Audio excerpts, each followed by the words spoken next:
శక్తితో నడిచే నగరంగా దీన్ని రూపొందించాలి అనే ఒక గొప్ప ఉద్దేశం.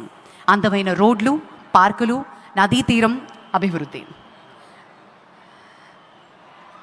मुद्दतों में होती है शख्सियत उनके जैसे, अंदाज ये बयान से हो जाता है इतिहास.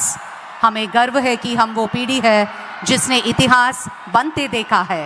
इतिहास भारत का, इतिहास विकास का, इतिहास एक ऐसा महान नेता का जो न सिर्फ भारत के हर घर में रहते हैं और हमारे दिल में रहते हैं. మిత్రులారా ఒక్కసారి చెప్పండి ఆ జెండాలతోటే వందే మాతరం, వందే మాతరం, వందే మాతరం.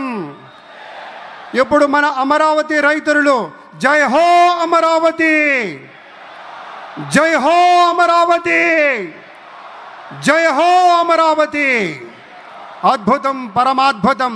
మన ప్రధానమంత్రి వర్యులు శ్రీ మోదీ గారు ఇచ్చేశారు. మోదీ గారు అంటేనే దేశగారి యొక్క ఒక గౌరవాన్ని కాపాడేటువంటి ఒక ధీరుడు, ఒక దృఢమైన శక్తి, ఒక సమైక్య భారతానికి ప్రతీక, యావత్ ప్రపంచంలోనే అగ్రగామి దేశంగా మన దేశాన్ని తీర్చిదిద్దేటువంటి మూర్తి నరేంద్ర మోదీ గారికి స్వాగతం పలుకుతూ ఇప్పుడు ప్రత్యేకంగా వారికి సన్మాన కార్యక్రమం. It gives us great pleasure to welcome the Honorable Prime Minister, and I now request our Chief Minister Sri Nara Chandrababu Naidu garu to felicitate the Honorable Prime Minister.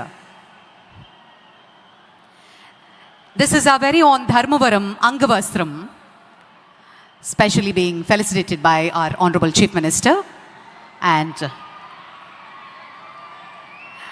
intricately designed Amaravati themed Prime Minister portrait memento. ప్రత్యేకించి కళంకారి రీతిలో దీన్ని రూపొందించి ప్రధాని గారి పోర్ట్రేట్ని memento రూపంలో అందిస్తున్నారు ముఖ్యమంత్రి వర్యులు. Huge round of applause. ముఖ్య అతిథి వారికి ఘనంగా సత్కరించుకుంటున్నాం. గట్టిగా కరతాళ ధ్వనులు ఉండాలి, మరింత గట్టిగా. జై హో, జై హో ఆంధ్రప్రదేశ్. ధన్యవాదాలు, ధన్యవాదాలు. ఇంత మహోత్కృష్టమైనటువంటి చారిత్రకమైన మహోజ్వల ఘట్టానికి ఆలోచన చేసింది మన ప్రియతమ నేత శ్రీ నారా చంద్రబాబు నాయుడు గారు. ఒకే ఒక 3 అక్షరాల నమ్మకంతో అమరావతి అనే 5 అక్షరాల పంచాక్షరిని నమ్ముకున్నారు. కాబట్టే రైతు సోదరులు ఇచ్చినటువంటి ఒక ఊతంతో దాన్నే ఊపిరిగా, దాన్నే శ్వాసగా మలుచుకొని రాష్ట్రం కోసం, రాష్ట్ర ప్రజల కోసం, నూతన రాజధాని నిర్మాణం కోసం యావత్ ప్రపంచంలోనే 5 అగ్రగామి రాజధానులుంటే అందులో ఒకటి మన అమరావతి పట్టణంగా తీర్చిదిద్దాలనే సంకల్పంతో ఇల్లు తిరిగినట్టుగా దేశం దేశం తిరిగి ఎన్నెన్నో ఆలోచనలు చేసి ఎంతమందినో సంప్రదించి ఇవాళ సాక్షాత్తు మన ప్రధాని నరేంద్ర మోదీ గారిని తీసుకొచ్చి ఇవాళ శంకుస్థాపన చేస్తున్నారంటే ఒకే ఒక్క యోధుడి వల్ల సాధ్యమైంది. ఆ యోధుడి పేరే మన నారా చంద్రబాబు నాయుడు. అందరూ ఆలోచిస్తారు, అందరూ అనుకుంటారు నా ప్రజలు, నా దేశం, నా ఇల్లు, నా వాకిలి అని. కానీ ఒకే ఒక్కడు నా రాష్ట్రం అనుకుంటారు. కాబట్టే నా రాష్ట్రం అనుకుంటారు కాబట్టే ఆయన నారా చంద్రబాబు నాయుడు అనేటువంటి మాట కూడా మీతో మనవి చేసుకుంటూ ధన్యవాదాలు. పెద్దలారా, చంద్రబాబు నాయుడు గారి యొక్క సూచనల మేరకు, వారి యొక్క దూరదృష్టితోటి, వారి పట్టుదలతోటి, వారి క్రమశిక్షణతోటి ఒక ప్రత్యేకమైనటువంటి ఈ కార్యక్రమంలో సేవలు అందించడం కోసం, మెరుగైనటువంటి సేవలు అందించడం కోసం అంకిత భావంతో పనిచేస్తున్నటువంటి పెద్దలు మాట్లాడబోతూ ఉన్నారు. మొట్టమొదట శ్రీ పొంగూరు నారాయణ గారు, మున్సిపల్ పరిపాలన పట్టణాభివృద్ధి శాఖ మాత్యులు, తమ యొక్క స్వాగతోపన్యాసాన్ని అందించవలసిందిగా ప్రార్థన.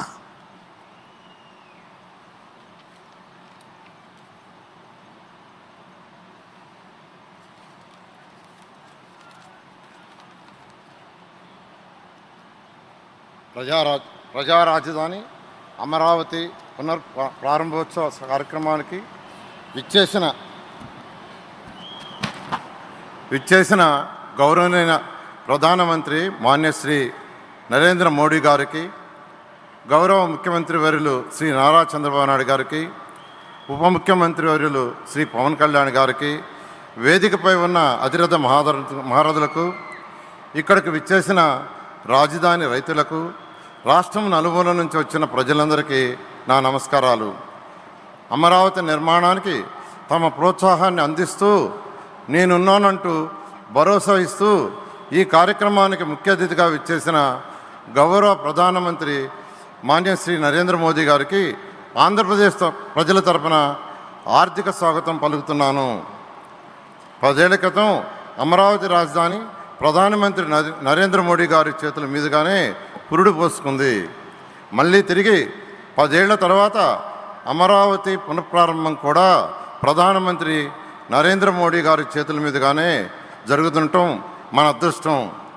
రాష్ట్ర విభజన తర్వాత గౌరవ ముఖ్యమంత్రి శ్రీ నారా చంద్రబాబు నాయుడు గారు ఇచ్చిన ఒకే ఒక పిలుపుతో ఈ ప్రాంతంలోని 29 గ్రామాల్లోని 29,373 మంది రైతులు కేవలం 58 రోజుల్లోనే ఒక్కటంటే ఒక్క సమస్య కూడా లేకుండా 34,000 ఎకరాల భూమిని అమరావతి కోసం త్యాగం చేయడం దేశ చరిత్రలోనే ప్రథమం. రైతులు చేసిన త్యాగం వెలగట్టలేనిది. అమరావతి కోసం ఎన్నో త్యాగాలు చేసిన రైతులందరికీ మరొకసారి నా పాదాభినందనాలు. ప్రపంచంలోనే టాప్ 5 రాజధానిలో అమరావతిని ఒక రాజధానిగా నిర్మించాలనే లక్ష్యంతో 2014-19లోనే 41,000 కోట్ల విలువైన పనులు ప్రారంభించాం. దాదాపు 9,000 కోట్ల విలువైన పనులు పూర్తి చేశాం. గత ప్రభుత్వం నిర్వాహకంతో గడిచిన 5 ఏళ్లలో రాజధాని నిర్మాణ పనులు పూర్తిగా నిలిచిపోయినాయి. అధికారంలోకి వస్తే అమరావతిని పూర్తి చేస్తామని కూటమి పార్టీల తరపున ఎన్నికల ముందు చెప్పాం. ప్రధానమంత్రి గారి ఆశీస్సులతో ముఖ్యమంత్రి చంద్రబాబు నాయుడు గారి సారథ్యంలో 3 ఏళ్లలో అమరావతి నిర్మాణ పనులు పూర్తి చేసేలా పక్కా ప్రణాళికతో ముందుకెళ్తున్నాం. ప్రజలకు ఇచ్చిన హామీని నిలబెట్టుకుంటాం. తరతరాలు గర్వపడేలా ప్రజా రాజధాని నిర్మిస్తాం. ధన్యవాదాలు. జై హింద్, జై అమరావతి, జై ఆంధ్రప్రదేశ్. ధన్యవాదాలు సార్. శ్రీ చంద్రబాబు నాయుడు గారి యొక్క క్యాబినెట్లో ఒక యువ ప్రతినిధి ఉన్నారు, ఒక యువతకు మార్గదర్శి ఉన్నారు. యువగళం పాదయాత్ర పేరుతో 226 రోజుల పాటు 4,000 కిలోమీటర్లు రాష్ట్రమంతా తిరిగి సదవగాహనతోటి ప్రజా ప్రత్యక్ష అనుబంధం కలిగినటువంటి నేతగా, ఆధునిక ఆలోచనలకు ప్రతినిధిగా, రాష్ట్ర మానవ వనరుల అభివృద్ధి, IT, communications, electronics, real time governance శాఖ అమాత్యవర్యులు శ్రీ నారా లోకేష్ బాబు గారు.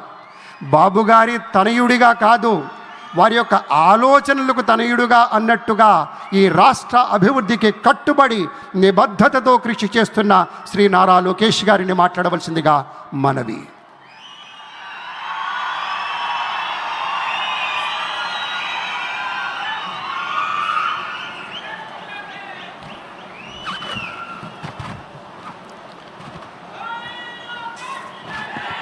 అమరావతి నమో నమః.